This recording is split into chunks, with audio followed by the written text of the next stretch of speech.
Well, afternoon boys and girls, I'm back down Rollesby for another little try after the old tench again. Totally different day, still blinking warm, but there's a very good westerly blowing right in my face. You see that, look like the sea, doesn't it? I'm trying a bit of carp tactics today. You can see down there I bought my trusty marker rod, because obviously I was getting a load of weed yesterday. I don't know if you can see it. You can see my yellow marker float.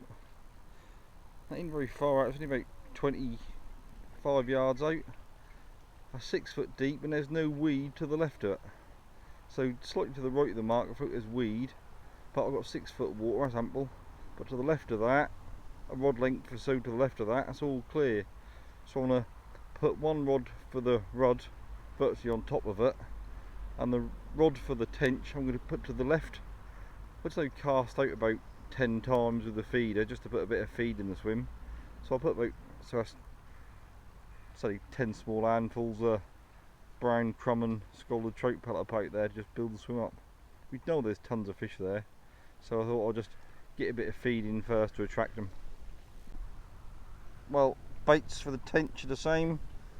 Pineapple pop-ups, obviously foo reds for the rod, and then some ground bait, brown crumb and scalded pellet with a few bits and pieces added in. I put a bit of bird food mix in it, just random stuff out of my old carp kit really, but that do the job.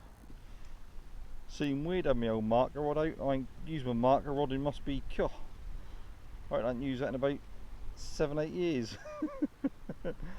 Still the same braid on it, but that do the job nicely. I felt around with the marker float probably about 20 minutes ago, and that's clear as a bell there. You bring it back or more towards me another rod length and a half, and that got to about 3 foot, and there's another line of weed there, so I'm going to keep away from that. But where that is perfect at the minute. 5 foot deep, perfect.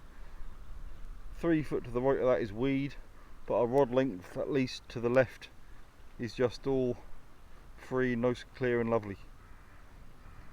Like I said, I put eight casts out with the feed, just put a bit of feed in there to start off with. The gear for the rod is pretty basic. Got a little 1 ounce feeder, sliding ring, rubber stop. I like these ones because you can push the swivel half in it, and that sort of kick the line away from the getting tangled in the feeder swivel, and basically just go into a little size 16 hook on about a 2.5 pound snud. Nothing too complicated for a rod. Well, for the tench I've got another feeder. This one's a little bit bigger, slightly bigger. I think it's like 30 gram feeder.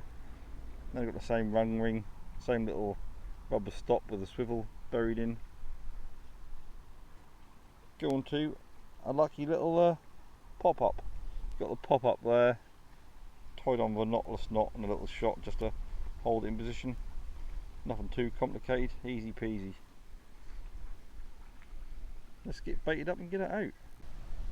I don't know how well you can see it, but I just cast out and that right hand rod is plucking away like hell. That's probably going to help with the old chop on the water, but there's definitely just a couple of taps on that right hand rod, the old maggot. Within 30 seconds of casting out, you're getting one of these every cast. Basically cast out, tighten down, and it's banging around straight away. They are a lovely little rod. I've had 4 casts, I've had 3 of them already. They are relentless. Just getting back. The other rod with a pop-up on it is constantly tapping. That's obviously rod playing around with the pop-up, but obviously because that's rock hard, that ain't going to do nothing. And also I give a nice little bit of clearance. I've got slightly more clearance than normal between the pop-up and the hook, so even if the rod take them in their mouth or get them half in the mouth, it's not going to get hooked up. That's my theory behind it. I've done like about a 15mm gap, or ain't a lot for a tench, but it's a lot for a little old rod to get that and it's mushing it. Look at that! That's a better stamper fish. That's about 30% bigger than the rest of them. That really is a lovely little thing, isn't it? But I've just been relentless, one after the other. Cast out, count to a minute, reel in. There was one perk of using the old marker. While I'm fishing with this, look, there's only a tiny little bit of weed now. That's hardly nothing, you can live with that, can't you? But before I was reeling otters, so it's definitely worth getting the old marker rod out. Find a nice little clear area, that'd make my fishing a hell of a lot easier. Well, as you can see, I've got another rod, but I'm doing something a bit different. If you look there, that looked like a caster, but it ain't. That's a rubber bait. See, squeeze it as hard as you want. I've gone and dug out of my box an old pack of Enterprise rubber casters. Well, I've just put the rod back, but as you can see, this is just a fake rubber caster. Enterprise brought them out, fake baits, probably must be 25 years ago now, and I just had a box of the old fake rubber casters. Well, these rubber casters are ideal for this. You got hordes of rod feeding like hell, and basically you cast out and everything's after it, and sometimes the fish nick the maggot off, then 30 seconds the bait's gone, and if you don't get the fish straight away, the old fake caster give you 2 or 3 more goes. It's the same colour as the maggot, and yeah, it's a brilliant little bait. Save you have to keep baiting up, and it's quicker to cast out again, rebait, innit? I really didn't know what's going on. I was getting rod after rod after rod after rod after rod, and it's like someone just flicked the switch and it just stopped. Like boom, stopped instantly. Don't know what's going on there. Maybe it'd be nice if a few tench moved in and pushed them off, but I doubt that very much. There's just so many roach in there, or rod in there should I say. That's alive with the little buggers, but they're just all that suddenly stopped feeding like someone flicked the switch. Well, I now know why the roach had died off. I left my marker rod out there, and a little jack pike just tried to get the marker. Well, it did, it hit the marker, and the marker disappeared for about 30 seconds, then come up again. Unbelievable. And then I wondered what was happening, so I slackened the line off. That come up again, and I pulled it. Let's see if we can do it again, look. See if we get it. A minute ago I give the line a wiggle, and that pike little jack attacked the marker again.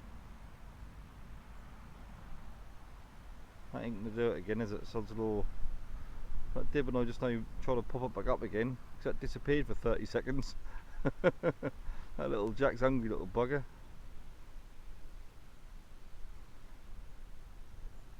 No, he'll never do it again because on camera will be typical.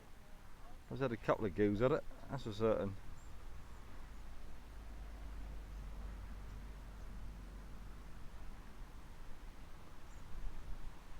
Greedy little buggers, isn't they? Well, I'll just give it 15 minutes. The rod was soon back again, obviously. That little jack had popped through and had a go, and then off again. I'd like to get this unhooked and get it back. Don't want that bouncing on the gravel, do I? That little old jack must be back again. That's totally died a death a second time. Last time I just now reeled in again, and there was still maggots left on the hook. So that's telling you something, isn't it? That jack is lurking about here. Now there's a bit of feed regularly been going in. There's tons of rod feeding on it. And that jack pike was in there and giving them a bit of a hard time. That's just totally done and dusted, killed the swim dead. Then I had obviously had that one rod, and then that's gone dead again. So when you're reeling them back and back, oh see, I don't know if you just saw it then, it just swelled.